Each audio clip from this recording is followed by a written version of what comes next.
Hi friends, எல்லாரும் எப்படி இருக்கீங்க? எல்லாரும் சூப்பரா இருப்பீங்கன்னு நினைக்கிறேன். ரொம்ப நாள் கழிச்சு டைரக்டா பேசுற மாதிரி ஒரு வீடியோல வந்திருக்கேன். அப்பயே தெரிஞ்சிருக்கும், நீங்க எல்லாரும் ரொம்ப நாளா வெயிட் பண்ணிட்டு இருந்த ஒரு அப்டேட் வீடியோ தான் இது. ஸோ கிட்டத்தட்ட ஒரு 4 months பேக் பார்த்தீங்கன்னா, நான் வந்து ஒரு சூப்பரான ஒரு கிரேட்டஸ்ட் டிரான்ஸ்ஃபர்மேஷன் வீடியோ நான் போட்டிருந்திருப்பேன். அதாவது என்னை பத்தி இதுக்கு முன்னாடி வீடியோஸ் பார்க்காதவங்களுக்கு சொல்றேன். என்னோட ஹேர் பார்த்தீங்கன்னா பயங்கர கேர்லியா, பயங்கர ஃபிஸியா இருந்தது. ஸோ அது பார்த்தீங்கன்னா அதுக்காக நான் ஒரு ட்ரீட்மெண்ட் பண்ணி அதை போஸ்ட் பண்ணியிருந்தேன். நிறைய பேர் நீங்க என்ன பண்ணீங்க ஹேருக்கு என்ன பண்ணீங்கன்னு கேட்டிருந்தீங்க. ஸோ என்னோட ஹேருக்கு பார்த்தீங்கன்னா நான் வந்து ஹேர் போட்டாக்ஸ் ட்ரீட்மெண்ட் தான் பண்ணியிருந்தேன். ஸோ எங்க பண்ணீங்கன்னு கேட்டிருந்தீங்க. நான் வந்து எசென்ஷியல்ஸ் கொரட்டூர் பிரான்ச்ல தான் பண்ணியிருந்தேன். ஸோ அதுக்கப்புறம் பார்த்தீங்கன்னா கமெண்ட்ஸ்ல நிறைய கொஸ்டின்ஸ் கேட்டுட்டே இருந்தீங்க. ஸோ இது எல்லாத்துக்குமே நம்ம கொஞ்ச நாள் அந்த ஹேர்ல யூஸ்ட் ஆயிட்டு அதுக்கப்புறம் நம்ம ஹானஸ்டான ஒரு ரிப்ளை கொடுக்கணும்னு தான் இத்தனை மந்த்ஸ் கழிச்சு நான் இந்த வீடியோ எடுக்கிறேன். ஸோ ஹேர் போட்டாக்ஸ் பத்தின உங்களுடைய எல்லா கொஸ்டின்ஸ்க்கான ரிப்ளை தான் இந்த வீடியோ. வாங்க வீடியோக்குள்ள போலாம். ஸோ ஃபர்ஸ்ட் திங்ஸ் ஃபர்ஸ்ட், எல்லாருமே கேட்கறது ஹேர் போட்டாக்ஸ் என்ன பண்ணும் உங்களுடைய ஹேருக்கு அப்படின்னு சொல்லிட்டு. உங்களுடைய தலைமுடி ரொம்பவே கேர்லியா இருக்கு, ரொம்பவே ஃப்ரிஸியா இருக்கு, ரொம்ப அடங்க மாட்டேங்குது. எப்பவுமே வந்து நான் பின்னல் மட்டும்தான் போட்டுட்டு இருக்கேன். எனக்கு வந்து புதுசா ஒரு ஹேர் ஸ்டைலு இல்லைன்னா ஹேர் கட்டு, ஏன்னா கேர்லி ஹேர் இருக்கவங்களுக்கு பார்த்தீங்கன்னா எப்பவுமே ஒரு பெரிய ஹேர் கட் பண்ணவே முடியாது. இப்போ நிறைய கேர்லி கேர்ள் மெத்தடு அது இது பண்ணி நம்ம வந்து கேர்ள் செட் பண்ணலாம் அப்படின்னு சொல்லிட்டு நிறைய வீடியோஸ்லாம் வருது. நான் அதையும் பார்த்து ட்ரை பண்ணேன். ஆனால் என்னன்னா அதுக்கு நிறைய ப்ராடக்ட்ஸ் நம்ம ஸ்பெண்ட் பண்ண வேண்டியதா இருக்கு. அதுவும் இல்லாமல் ஒரு நாள் நம்ம கேர்ள் செட் பண்ணிட்டோம் அப்படின்னா ஒரு நாள் செட் பண்ணி நைட்டு தூங்கி காலையில எந்திரிக்கும் போது அந்த திருப்பி வந்து ஃப்ரிஸியா மாறிடுது. ஸோ நம்ம எவ்வளோ ப்ராடக்ட்ஸ் வாங்கி நம்ம ஸ்கேல்ப்பை பார்த்தீங்கன்னா ப்ராடக்ட் போட்டு போட்டு போட்டு ரொம்ப பில்டப் பண்ணி நமக்கு பார்த்தீங்கன்னா ஹேர் லாஸ் வரவும் வாய்ப்பு இருக்கு. அதனால எனக்கு அந்த ஆப்ஷனை விட இது மாதிரி ஒரு ட்ரீட்மெண்ட் பண்றோம் அப்படின்னா டில் அந்த புது ஹேர் க்ரோ ஆகுற வரைக்கும் நம்மளோட பிடிச்ச மாதிரி ஒரு ஹேர் கட்டு, ஏன் நம்ம என்ன சொல்றது, அந்த புது ஹேருமே பார்த்தீங்கன்னா நம்ம யூஸ் பண்ற அந்த ஷாம்பூ அண்ட் கண்டிஷனர் அதுவுமே பார்த்தீங்கன்னா ஃப்ரிஸ் ஃப்ரீயா வந்து இருக்குது ஆக்சுவலி நேச்சுரலி சொல்ல போனா. ஸோ அதனால தான் நான் வந்து இந்த ஹேர் போட்டாக்ஸ் அப்படின்ற ஒரு ட்ரீட்மெண்ட்டை ஆஃப் பண்ணியிருந்தேன். இதுக்கு முன்னாடி அதாவது இந்த ஹேர் போட்டாக்ஸ்லாம் வர்றதுக்கு முன்னாடி ஸ்ட்ரைட்னிங் இருக்கும், ஸ்ட்ரைட்னிங் ஸ்மூத்னிங் இருக்கும். ஆனால் அதில் என்ன ப்ராப்ளம் பார்த்தீங்கன்னா உங்களுக்கு முடி வந்து குச்சி குச்சா இருக்கும், குச்சி ஸ்டிக்காக இருக்கிற மாதிரி இருக்கும். நீங்கள் வந்து என்னதான் உங்களுக்கு ஹேர் வாஷ் பண்ணாலும் அது அப்படியே வந்து ஒரு கெமிக்கலாக அப்படியே வந்து ஸ்டாக்னண்ட்டாக இருக்கும். பட் வந்து போட்டாக்ஸ் வந்து அந்த மாதிரி கிடையாது. இப்போ நீங்களே பார்க்கலாம், இது வந்து ஒரு நேச்சுரலான ஒரு ஹேர் இருக்கும். இப்போ நான் வந்து ஹேர் போட்டாக்ஸ் பண்ணியிருக்கிறேன். ஸோ அது பார்த்தீங்கன்னா உங்களுக்கு நேச்சுரலாக இருக்கும், ஸ்டிக் மாதிரி இருக்காது. இன்னும் நான் ஹேர் வாஷ் பண்ணல, அதனால ஹேர் வாஷ் பண்ணாலும் பார்த்தீங்கன்னா இதே மாதிரி ஒரு வேவியாக இருக்கும். நீங்களே ஏற்கனவே எனக்கு ப்ரீவியஸாக நான் பண்ணியிருந்த ஹேர் போட்டாக்ஸ் நிறைய பேர் பார்த்துருப்பீங்க. ஹேர் வாஷ் பண்ண அப்புறமா எப்படி இருந்தது அப்படின்னு சொல்லிட்டு கிட்டத்தட்ட அதே மாதிரி தான் இருக்கும். ரொம்பவே நேச்சுரலான ஒரு ஃபினிஷ் இருக்கும். ஸோ நான் ஏன் ஹேர் போட்டாக்ஸ் சூஸ் பண்ணன்றது சொல்லிட்டேன். எனக்கு வந்து நேச்சுரலான ஒரு லுக் வேணும் ஹேர் வைஸ், ரொம்பவே கெமிக்கலி ட்ரீட் பண்ண வேண்டாம், ஹேரை டேமேஜ் பண்ணாமல் ஒரு இது வேணும் சார். ஹேர் போட்டாக்ஸ் வந்து நான் சூஸ் பண்ணியிருந்தேன். ஸோ நீங்கள் எங்கே பண்ணணும் அப்படின்னு சொல்லி எல்லாருமே யோசிப்பீங்க, எந்த பார்லரில் பண்ணணும்னு.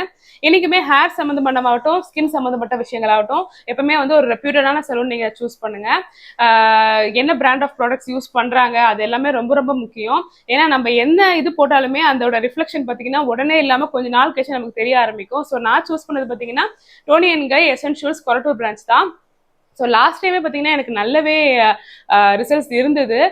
ரொம்பவே டைம் எடுத்து, ஏன்னா என்னோட ஹேரோட வால்யூம் வந்து ரொம்பவே என்ன சொல்றது, ஹேர் வாஷ் பண்ணா எவ்வளோ பெருசு புஃப்னு இருக்கும்ன்றது நிறைய பேருக்கு தெரியும் கர்லி ஹேர் இருக்கிறவங்களுக்கு. ஸோ அது பொறுமையா நம்ம சலூன்ல ட்ரீட்மெண்ட் எடுக்கும்போது தெரியும், ரொம்பவே தின்னான ஸ்ட்ராண்ட்ஸ் எல்லாம் எடுத்து, ஏன்னா நமக்கு வந்து இந்த இடம் அப்புறம் இந்த இடம் அப்புறம் அந்த பேக் சைட்ல கீழே இருக்கிற அந்த கொஞ்சம் கொஞ்சம் குட்டி குட்டி முடி எல்லாமே பொறுமையா எடுத்து அது கொஞ்சம் கொஞ்சத்துக்கு கூட மிஸ் பண்ணாம நம்ம வந்து இது பண்ணணும். ஏன்னா இந்த ட்ரீட்மெண்ட் நீங்க ஒழுங்கா பண்ற இடத்துல நீங்க பண்ணணும். ஏன் நான் சொல்றேன்னா, நம்ம அந்த ஒரு சில ஸ்ட்ராண்ட்ஸ் நம்ம மிஸ் பண்ணிட்டாங்க அப்படின்னாலுமே வந்து நம்ம ஹேர் வாஷ் பண்ண அது வந்து தனியா தெரிய ஆரம்பிக்கும். ஏன்னா நான் முன்னாடிலாம் ஸ்ட்ரைட்னிங்லாம் பண்ணும்போது ஐ ஹேட் எக்ஸ்பீரியன்ஸ். அது இருக்கும் ஒரு 5-6 years பேக். பார்த்தீங்கன்னா அந்த என்ன ஒரு ஹேர் ட்ரீட்மெண்ட் பண்றீங்கனாலும் அது பர்ஃபெக்டா பண்ற இடத்துல நீங்க பண்ணுங்க. So in that way I would recommend Toni and Guy Korattur essentials. So அங்கே நீங்க கண்டிப்பா ட்ரை பண்ணி பாருங்க, நிறைய ஆஃபர்ஸும் போயிட்டு இருக்கு. ஸோ இது ப்ரமோஷனாக நான் சொல்ல, நான் ப்ரீவியஸாக அங்கே பண்ணியிருந்தேன். இப்போவுமே பார்த்தீங்கன்னா போட்டாக்ஸ் வந்து என்னுடைய அந்த ரூட் ஏரியாலேருந்து வர அந்த ஹேருக்கு பார்த்தீங்கன்னா டச்சப் பண்ணியிருந்தேன். ரொம்பவே பெஸ்ட் சர்வீஸ் ப்ரொவைட் பண்ணியிருந்தாங்க. ஸோ தேர்ட் பாயிண்ட், எல்லாருமே கேட்ட முக்கியமான கொஸ்டின், உங்களுக்கு ஹேர் ஃபால் இருந்ததா அப்படின்னு கேட்டிருந்தீங்க. ஸோ இதுக்கு நான் என்ன உங்களுக்கு ரிப்ளை பண்ணணும்னு பார்த்தீங்கன்னா, ஸோ உங்களுடைய ஹேருக்கு ஒரு ட்ரீட்மெண்ட் நீங்கள் பண்ணுறீங்கன்னு வச்சுக்கோங்களேன், அதுக்கு அப்புறமா பண்ணக்கூடிய மெயின்டெனன்ஸ் ரொம்ப ரொம்ப முக்கியம். எல்லாருமே இதை சொல்லுவாங்க, மெயின்டைன் பண்ணணும், ஹேரை மெயின்டைன் பண்ணணும். அப்படின்னா என்னன்னா, ஷாம்பூ, கண்டிஷனர், சீரம், இதை நீங்கள் பர்ஃபெக்டாக பண்ணுறீங்க ரெகுலராக பீரியாடிக்கலா என்னென்ன டைம்ல பண்ணணுமோ பண்ணீங்கன்னா உங்களுக்கு ஹேர்ல எந்த விதமான டேமேஜோ ஹேர் ஃபாலோ இருக்காது. முக்கியமான விஷயம், ஹேர் வந்து இந்த ரூட்ல இருந்து பல்பா அப்படியே கழண்டி வருது, அதெல்லாம் சத்தியமா இல்லவே இல்லை. அது 100% அந்த மாதிரிலாம் ஹேர் ஃபால் ஆகாது. ஆனா நீங்க ப்ராப்பரா ஷாம்பு பண்ணல, உங்க முடி ரொம்ப ட்ரை ஆயிடுச்சு, கண்டிஷனர் சரியா நீங்க போடல, இல்ல நீங்க வந்து ஹேர் சீரம் போட்டு அந்த ஹேரை மெயின்டைன் பண்ணலன்னா உங்களுக்கு ஹேர் பிரேக்கேஜ் மாதிரி வர வாய்ப்பு இருக்கு, தவிர ஹேர் ஃபால் கண்டிப்பா வராது. ஓகேங்களா? நீங்க வந்து ப்ராப்பரா மெயின்டைன் பண்ணணும். ஓகேங்களா? ஹேர் ட்ரீட்மெண்ட் எந்த மாதிரியான ஹேர் ட்ரீட்மெண்ட் பண்ணாலுமே அந்த ஹேரை பார்த்தீங்கன்னா நீங்க கரெக்டா மெயின்டைன் பண்ணணும். ஸோ அதுக்கான ப்ராடக்ட்ஸ் என்ன, அதுக்கான சீரம் என்ன ஷாம்பு கண்டிஷனர்ன்றதும் அவங்களே சொல்லிடுவாங்க. ஸோ அதை எப்படி வாஷ் பண்ணணும், ஆயில் வைக்கணுமா வேணாமா, எத்தனை நாள் கழிச்சு நீங்க வாஷ் பண்ணணும், எத்தனை நாள் அந்த போட்டாக்ஸ் நீங்க தலையில இருந்து வாஷ் பண்ணாம வச்சிருக்கணும்ன்றது எல்லாமே A to Z பார்த்தீங்கன்னா பார்லர்லேயே சொல்லிடுவாங்க. அது நீங்க கரெக்டா ஃபாலோ பண்ணி. ஸோ அடுத்த கேள்வி எல்லாரும் கேட்டிருந்தது தொடர்ந்து வந்தது பார்த்தீங்கன்னா, இப்போ நீங்க இந்த போட்டாக்ஸ் பண்ணிட்டீங்க அப்படின்னா இது லைஃப் லாங் நம்ம ஹேர்ல இருந்துருமா, அப்படியே பெர்மனண்டா உங்க ஹேரே மாறிடுமா இதே மாதிரி அப்படின்னு கேட்டிருந்தீங்க. ஸோ இதுல வந்து ஃபர்ஸ்ட் திங், உங்களுடைய ஹேருக்கு நீங்க போட்டாக்ஸ் பண்றீங்க. இப்போ என்னுடைய முடி பார்த்தீங்கன்னா எக்ஸ்ட்ரீம்லி கர்லியா இருக்கிற ஒரு முடி. ஓகேங்களா? ஹேருக்குன்னு சொல்லிட்டு இந்த சிங்கிள் ஸ்டாண்ட்ல ஒரு முடி எடுத்தீங்கன்னா பொரோசிட்டின்னு ஒன்று இருக்கும். அதாவது என்ன நீங்க அதுக்கு மேல அப்ளை பண்றீங்களோ அந்த ஹேர் உள்ள எடுத்துக்குதா அப்படின்ற ஒரு விஷயம். ஸோ என்னோட முடி ஒரு பர்சன்டேஜ், ஒரு 60% தான் எடுத்துக்குதுன்னா, ஒரு சில பேருக்கு முடி பார்த்தீங்கன்னா நல்லா 90% எடுத்துக்கும், நல்ல ஷைனிங்கா இருக்கும். ஒரு சில பேருக்கு அவங்களுக்குலாம் போட்டாக்ஸ் பண்ணீங்கன்னா ஒரு என்ன சொல்றது, ஒரு 6 to 8 months வரைக்கும் நல்லா ஸ்டே இருக்கும். இப்போ ஒரு சில பேருக்கு என்ன மாதிரி உங்களுக்கு முடி இருக்குது, பொரோசிட்டி கம்மியா இருக்குது. See, it doesn't mean that எல்லா சுருட்ட முடிக்கும் பொரோசிட்டி கம்மியா இருக்குன்றது கிடையாது. ஹேரோட திக்னஸ் ஒன்று இருக்கும். ரொம்ப திக்கா இருக்கிற முடி அப்படின்னா பொரோசிட்டி ரொம்ப கம்மியா இருக்கும். அந்த அவங்க போடுற அந்த க்ரீம் பார்த்தீங்கன்னா உள்ள எடுத்துக்காது. ஸோ அவங்களுக்கு பார்த்தீங்கன்னா ஒரு 4 to 5 months இருக்கும். ஸோ அது டிபெண்ட்ஸ் ஆன் தி ஹேர். ஓகேங்களா? இப்போ ஒரு சில பேருக்கு சுருட்ட முடி இருக்கும், ஆனால் ரொம்ப சாஃப்டா இருக்கும். ஸோ அவங்களுக்கு பொரோசிட்டி அதிகமாக எடுத்துக்கும், அவங்களோட ரிசல்ட்டும் நல்லா வரும், லாங்கரா ஸ்டே இருக்கும். ஸோ எந்த விதமான போட்டாக்ஸ் எடுத்தாலுமே அது பார்த்தீங்கன்னா அதோட ஸ்டே ஒரு 6 to 8 months 9 months அந்த மாதிரி இத்தனை மந்த்ஸ் ஸ்டே இருக்கும் இந்த முடியல. பெர்மனண்டா லைஃப் லாங்கா பாத்தீங்கன்னா இருக்காது. ரெண்டாவது விஷயம், உங்களுக்கு புதுசா இங்க ஸ்கேல்ப்ல இருந்து முடி வளருது பாத்தீங்களா, அது உங்களுடைய ஒரிஜினல் ஹேர் தான் வளரும். ஓகேங்களா? ஸோ இது எப்படி வந்து இந்த ஹேர்ல இருந்து போட்டாக்ஸ் லூஸ் ஆகும் அப்படின்னு பாத்தீங்கன்னா, as you wash your hair, நீங்க ஷாம்பு பண்ணும்போது இல்ல மைல்டா அதுல இருந்து வாஷ் அவுட் ஆக ஆரம்பிக்கும். ஆனா அவங்க கொடுத்துருக்குற ஷாம்பு அண்ட் கண்டிஷனர் நீங்க யூஸ் பண்ணீங்கன்னா நிறைய பர்சன்டேஜ் பார்த்தீங்கன்னா அந்த போட்டாக்ஸ் அது ப்ரொடெக்ட் பண்ணும். ஓகேங்களா? அதோட லாங்கிவிட்டி இம்ப்ரூவ் ஆகும் அவங்க கொடுத்துருக்க ஷாம்பு அண்ட் கண்டிஷனர் யூஸ் பண்ணீங்கன்னா. ஸோ இதுதான் பார்த்தீங்கன்னா எவ்வளோ மந்த்ஸ் இந்த போட்டாக்ஸ் உங்க ஹேர்ல மெயின்டைன் ஆகுது அப்படின்றது உங்களுடைய ஹேரோட பொரோசிட்டியை பொறுத்து, நீங்க என்ன ஷாம்பு கண்டிஷனர் சீரம் யூஸ் பண்றீங்கன்றத பொறுத்து தான் அது இருக்கு. ஓகே, இப்போ நீங்க எதுக்காக பார்லர் திருப்பியும் போயிருந்தீங்க அப்படின்னு கேட்டீங்கன்னா, எனக்கு என்னுடைய ஹேர் டைப்புக்கு பார்த்தீங்கன்னா நான் பண்ணியிருந்த போட்டாக்ஸ் எனக்கு கிட்டத்தட்ட ஒரு 4 months பிளஸ்ஸே வந்துருச்சுங்க. ஸோ எனக்கு பார்த்தீங்கன்னா கீழே இருக்கிற ஹேரு நல்லாவே சாஃப்டா இருந்தது. அட் த சேம் டைம் எனக்கு அந்த ஒரு மைல்டு வேவ்ஸ் ரொம்பவே பிடிச்சிருந்தது. கர்லியா இல்லை, பட் வந்து ஒரு வேவியா இருந்தது ஹேர். என்னால நல்லாவே பார்த்தீங்கன்னா ஹேர் ஸ்டைல்ஸ் எல்லாம் பண்ண முடிஞ்சது. ஃப்ரீ ஹேரும் நிறையவே எனக்கு வந்து நிறைய வீடியோஸ்லயும் பார்த்துருப்பீங்க. நல்லாவே வெளியில போகும்போது சரி, ஃப்ரீ ஹேர் ரொம்பவே ஒரு ஃப்ரிஸியா இல்லாம நல்லாவே இருந்தது. ஆனா ஸ்கேல்ப்ல இருந்து எனக்கு நல்லாவே இவ்வளோ லென்த்துக்கு ஹேர் நல்லா க்ரோ ஆரம்பிச்சிருச்சு. ஸோ இதுல ஒரு விஷயம் நான் உங்களுக்கு கிளாரிஃபை பண்ண விரும்புறேன். என்னன்னா, என்ன ஒரு ட்ரீட்மெண்ட்னாலேயே உங்களுக்கு ஹேர் க்ரோத் வந்து ஸ்டாப் ஆகல. முக்கியமா இந்த ஹேர் போட்டாக்ஸ் வந்து ஹேரோட ஹெல்த்துக்காக தான் நம்ம பண்றோமே தவிர அதனால ஹேர் ஃபாலோ இல்ல ஹேர் க்ரோத்தோ பார்த்தீங்கன்னா ஸ்டாப் ஆகல. ஸோ ஹேர் க்ரோத்துமே நல்லா இருந்தது. எனக்கு நல்லா இவ்வளோ தூரத்துக்கு அந்த என்னுடைய ஒரிஜினல் கர்லி ஹேர் வந்து வந்துருச்சு. நிறைய பேர் சொல்லியிருப்பீங்க முடி பழைய மாதிரி மாறுதாக்கா அப்படின்னு. ஸோ பழைய மாதிரினா கீழே இருக்கிற ஹேர் பார்த்தீங்கன்னா உங்களுக்கு வேவியா இருந்தது. ஸோ மேலே வளர்றது பார்த்தீங்கன்னா என்னுடைய ஒரிஜினல் முடி இருந்தது. பட் நல்லா கொசன்னு வளரல. ஏன்னா நான் அவங்க கொடுத்திருந்த அந்த ஷாம்பு அண்ட் கண்டிஷனர் யூஸ் பண்ணதுனால அந்த ஃப்ரிஸ் அவ்வளவா தெரியல. அதுவுமே நல்லாவே சாஃப்டா இருந்தது. ஸோ ஆனாலுமே பார்த்தீங்கன்னா there was a difference between this two. So எனக்கு வந்து அதை மேட்ச் பண்ணணும். So at the same time பார்த்தீங்கன்னா நான் அவங்க கிட்ட கன்சல்ட் பண்ணும்போது போட்டாக்ஸ் வந்து ஓவராலாவே பண்ணிக்கலாம் அப்படின்ற மாதிரி சொல்லியிருந்தாங்க. ஸோ தட் இஸ் வை நான் வந்து திருப்பியுமே என்னோட ஃபுல் லென்த்துக்கு நான் வந்து போட்டாக்ஸ் பண்ணியிருந்தேன். ஸோ ஆஸ் லாஸ்ட் டைம் இந்த வாட்டியும் பார்த்தீங்கன்னா சர்வீசஸ் அற்புதமா இருந்தது. அது மட்டும் இல்லாமல் பார்த்தீங்கன்னா அங்கே வந்து அந்த ஹேர் பேக் போட்டுட்டு நமக்கு வந்து அந்த ஒரு டைம் இருக்கும் பார்த்தீங்களா, அந்த டைம்ல பார்த்தீங்கன்னா ஐஸ்கிரீம் பெடிக்யூரும் எடுத்திருந்தேன். நல்லாவே இருந்தது services. So please do visit their parlour. அவங்களோட பார்லர் பார்த்தீங்கன்னா கொரட்டூர்ல இருக்குது. ஸோ நான் அதோட லொக்கேஷனும் பார்த்தீங்கன்னா கொஞ்சம் ஷூட் பண்ணியிருந்தேன். நிறைய பேருக்கு வந்து லாஸ்ட் டைமே கேட்டிருந்தீங்க எப்படி போகணும் அப்படின்னு சொல்லிட்டு. ஸோ பக்கத்துல பாத்தீங்கன்னா டாமினோஸ் இது இருக்கும், அதுக்கு இந்த சைடு டாமினோஸ் இப்படி இருக்கும், இந்த சைடு பாத்தீங்கன்னா உள்ள ஒரு சின்ன வே மாதிரி போகும். அது உள்ள பாத்தீங்கன்னா ஃபர்ஸ்ட் ஃப்ளோர்ல இருக்கும். நிறைய ஆஃபர்ஸ் போயிட்டு இருக்கு. இப்போ வந்து நிறைய ஃபெஸ்டிவல் சீசன்லாம் வருது. ஸோ உங்களுக்கு வந்து ஏதாவது ஒரு டிரான்ஸ்ஃபர்மேஷன் பண்ணணும் அப்படின்னு நினைச்சீங்கன்னா நீங்க கண்டிப்பா ட்ரை பண்ணலாம். பட் என்னுடைய பர்சனல் ஒப்பீனியன் சொல்ல, லாஸ்ட் டைமே வந்து நிறைய பேர் கமெண்ட் பண்ணியிருந்தீங்க, ஒரு ஹேர் டிரான்ஸ்ஃபர்மேஷன் பாத்தீங்கன்னா உங்களுடைய கான்ஃபிடன்ஸ் லெவலை பூஸ்ட் பண்ணணும். அது என்னோட கேஸ்ல அது உண்மையாயிடுச்சு. லாஸ்ட் டைம் ஃபர்ஸ்ட் டைம்ல நான் வந்து அது வந்து ஃபர்ஸ்ட் டைம் நான் எக்ஸ்பீரியன்ஸ் பண்றேன். ஓகேங்களா, நிறைய பேர் வந்து ஸ்ட்ரைட்னிங் பண்ணிருப்பீங்க, ஸ்மூத்னிங் பண்ணிருப்பீங்க, ஆனா இந்த நான் கெரட்டினும் பண்ணியிருக்கேன். ஓகேங்களா, நான் கெரட்டினும் பண்ணியிருக்கேன். அதுவுமே பார்த்தீங்கன்னா நான் லாஸ்ட் வீடியோல சொல்லியிருப்பேன். கெரட்டின் பார்த்தீங்கன்னா நான் வேற ஒரு டோனியன் கேல பண்ணியிருந்தேன், எனக்கு அங்கே ஒரு பெஸ்ட் எக்ஸ்பீரியன்ஸ் கிடைக்கல.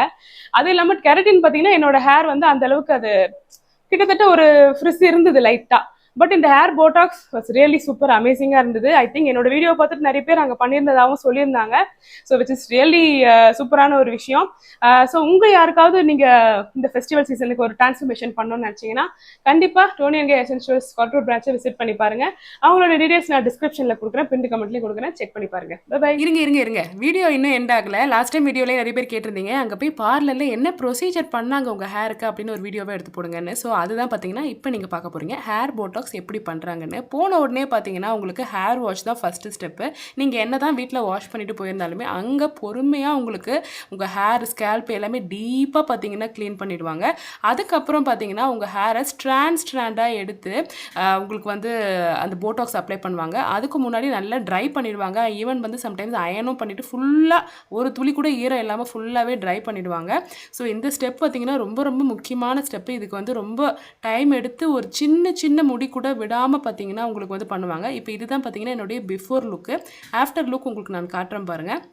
ஸோ இப்போ ஏன் வந்து தலையை ரேப் பண்ணியிருக்காங்கன்னா, அந்த போட்டாக்ஸ் உங்களுக்கு அப்ளை பண்ணியிருக்காங்க இல்லைங்களா, அது வந்து உங்கள் முடியில் வந்து இதுவாகணும், நல்லா வந்து அப்சர்வ் ஆகணும் அப்படின்னு சொல்லிட்டு. இதுக்கு அடுத்த ஸ்டெப்பும் பார்த்தீங்கன்னா ரொம்ப டைம் எடுக்கக்கூடிய ஸ்டெப் தான். நான் ஏன் அப்படி சொல்கிறேன்னா, உங்கள் முடிக்கு ஸ்பெசிஃபிக்காக ஒருத்தர் பார்த்தீங்கன்னா அந்த ஒரு ஃபுல் டே பார்த்தீங்கன்னா அலோகேட் பண்ணிவிட்டு அவ்வளோ பொறுமையாக பண்ணுவாங்க. ஏன்னா அந்த அளவுக்கு ஒர்த் ஈச் அண்ட் எவ்ரி மணி. அவ்வளோ பொறுமையாக பார்த்தீங்கன்னா அதை அயன் பண்ணுவாங்க. ஏன்னா உங்கள் முடியை வந்து அந்த போர்ஸ் ஓப்பன் ஆகி நம்ம போட்டிருக்கிற அந்த போட்டாக்ஸ் அப்படின்ற ப்ரோட்டீன் பார்த்தீங்கன்னா உள்ளே போய் உங்கள் முடி அவ்வளோ ஷைனிங் ஆகும். நீங்கள் இந்த ஹீட் வந்து உங்கள் முடிக்கு டேமேஜ் ஆகிடுமா அப்படின்லாம் பயப்படவே வேணாம். நம்ம முடி பார்த்தீங்கன்னா ஒரு டெட் செல்ஸ் தான். ஸோ அதை வந்து நம்ம எக்ஸ்டர்னலாக நம்ம அதுக்கு மேலே ஒரு ப்ரோட்டீனை தான் நம்ம வந்து இன்ஜெக்ட் பண்ணுறோம். ஸோ அதனால் பார்த்தீங்கன்னா எந்த டேமேஜுமே இருக்காது. எக்ஸ்ட்ராவாக நமக்கு ஷைனோ அதோட ஹெல்த்து தான் பார்த்தீங்கன்னா நல்லாவே இம்ப்ரூவ் ஆகும். ஸோ இப்போ இந்த ஸ்டெப் பார்த்தீங்கன்னா உங்களுக்கு ரொம்ப ஸ்லோவாக பண்ணுவாங்க. நமக்கே வந்து இருக்கும் கொஞ்சம் வேகமாக தான் பண்ணுங்களேன் அப்படின்ற மாதிரி இருக்கும். ஆனால் அவங்களுக்கு மட்டும்தான் தெரியும் அது அவ்வளோ கரெக்டாக பண்ணாதான் அத்தனை மந்த்ஸுக்கு அது ஸ்டே இருக்கும்னு சொல்லிட்டு. ஸோ இதுக்காகவே பார்த்தீங்கன்னா நான் இந்த பார்லரை ரெக்கமெண்ட் பண்ணுவேன். ஏன்னா சீரியஸ்லி அவங்க அவ்வளோ பொறுமையாக பண்ணாங்க. அது பண்ணிவிட்டு பார்த்தீங்கன்னா உங்களுக்கு கொஞ்சம் நேரம் கழிச்சு ஹேரை வாஷ் பண்ணிவிடுவாங்க. அப்போ தான் நம்மளோட ரிசல்ட்ஸ் தெரியும், நம்ம போட்டாக்ஸ் நம்ம ஹேரை எந்த அளவுக்கு எடுத்துக்கிட்டு இருக்குது அப்படின்னு சொல்லிட்டு. இப்போ பார்த்தீங்கன்னா நல்லாவே ப்ளோ ட்ரை பண்ணிவிடுவாங்க. ப்ளோ ட்ரை பண்ணிவிட்டு இதுக்கப்புறம் பார்த்தீங்கன்னா போட்டாக்ஸ் எப்படி இருக்குது அப்படின்றது நமக்கு நல்லாவே தெரிய ஆரம்பிச்சிடும். எந்த அளவுக்கு ஷைன் கொடுத்துருக்கு, எந்த அளவுக்கு நம்ம ஹேர் பார்த்தீங்கன்னா ப்ரோட்டீன் ரிச்சாக நல்ல ஒரு ஹெல்தியர் லுக்கில் இருக்குது அப்படின்னு சொல்லிட்டு ஃப்ரிட்ஜ் ஃப்ரீயாக இருக்கும். நல்லாவே பார்த்தீங்கன்னா நீங்கள் ஃப்ரீ ஹேர்லேயும் பார்த்தீங்கன்னா உங்களுக்கு வந்து நம்ம முடி வந்து நம்ம சொல் பேச்சை கேட்கும்னு சொல்லுவாங்க பார்த்தீங்களா. இப்போயே உங்களுக்கு டிஃப்ரென்ஸ் தெரியும், ஷைன் எவ்வளோ இம்ப்ரூவ் ஆயிருக்குன்னு சொல்லிட்டு. ஸோ இதுக்கப்புறம் பார்த்தீங்கன்னா உங்களுக்கு ஹேர் கட் வேணும் அப்படின்னா பண்ணிக்கலாம். மோஸ்ட்லி ஹேர் போட்டாக்ஸ் பண்ணதுக்கப்புறம் ஹேர் கட் பண்ணுறது அப்படின்றது அட்வைசபிள் கிடையாது. ஏன்னா அவ்வளோ கஷ்டப்பட்டு நம்ம ஒரு முடிக்கும் ஒரு எண்டுக்கும் நம்ம வந்து பண்ணியிருக்கோம் பார்த்தீங்களா அந்த போட்டாக்ஸை. ஸோ அதை வந்து நம்ம கட் பண்ணி எடுத்துடுறது. ஸோ ஆனால் நம்ம லுக் வைஸ் நம்ம வந்து ஒரு சேஞ்ச் வேணும்னு நினைக்கிறீங்க அப்படின்னா, இது வந்து என்னோட பர்சனல் ஒப்பீனியன், வேணும்னு நினைக்கிறீங்கன்னா நீங்கள் வந்து ஹேர் கட் பண்ணிக்கலாம். ஏன்னா அவ்வளோ கஷ்டப்பட்டு நம்ம இந்த சுருட்டு முடியெல்லாம் மாற்றி நம்ம இந்த மாதிரி ஒரு நான் வந்து நாட் ஸ்பெசிஃபிக் டு சுருட்ட முடி, ஃப்ரிஸி ஹேர்ன்றது இட்ஸ் காமன் ஃபார் போத் சுருட்ட முடி அண்ட் நீட்டு முடி. ஃப்ரிஸ்ன்றது யாருக்கு வேணால் வரலாம். ஸோ அதை அவாய்ட் பண்ணி நம்ம வந்து பண்ணியிருக்கோம் இல்லைங்களா. அதனால பெஸ்ட்டான ஒரு ஹேர் கட்டை நமக்கு வந்து சூஸ் பண்ணிக்கலாம். இப்போ எனக்கு வந்து பார்த்தீங்கன்னா அவங்க கீழே வந்து ஸ்ட்ரைட் கட் பண்ணிவிட்டு ஃப்ரண்ட்டில் மட்டும் கொஞ்சம் ஃப்ரிட்ஜஸ் கட் பண்ணியிருந்தாங்க. ப்ரீவியஸாக நான் லாஸ்ட் டைம் பார்த்தீங்கன்னா லேயர்ஸ் ஃபுல்லாகவே பண்ணியிருந்தேன். பட் இந்த வாட்டி ஒரு புதுசாக இருக்கட்டும் அப்படின்னு சொல்லிட்டு ஃபோர்ஹெட் கொஞ்சம் கவர் பண்ணுற மாதிரி ஃப்ரண்ட்டில் ஃப்ரிஞ்சஸும், பேக்கில் பார்த்தீங்கன்னா எனக்கு வந்து ரொம்ப கட் பண்ண வேண்டாம் அப்படின்னு சொல்லிட்டு கொஞ்சமாக வந்து நான் ஸ்ட்ரெயிட் மட்டும் பண்ணிக்கிட்டேன். கொஞ்சம் இந்த பட்டர்ஃப்ளை கட் மாதிரி இருக்கும் ஃப்ரண்ட்டில் நம்ம இந்த நேர்வாக எடுத்து நம்ம இது பண்ணோம் அப்படின்னா. ஸோ இப்போ தான் பார்த்தீங்கன்னா ஃபைனல் லுக்கு சூப்பராகவே அவுட்புட் வந்துருந்தது. ஸோ ஐ திங்க் நீங்கள் கேட்ட எல்லா கிளிப்ஸையும் கவர் பண்ணிட்டேன்னு நினைக்கிறேன். ஸோ இதுக்கு ஏதாவது டவுட் இருந்ததுன்னா கமெண்ட்டில் கேளுங்க. அவங்களுடைய அட்ரஸ் அண்ட் ஃபோன் நம்பர் எல்லாமே டிஸ்கிரிப்ஷன் அண்ட் ஃபர்ஸ்ட் பின் கமெண்ட்டில் கொடுக்குறேன். பை.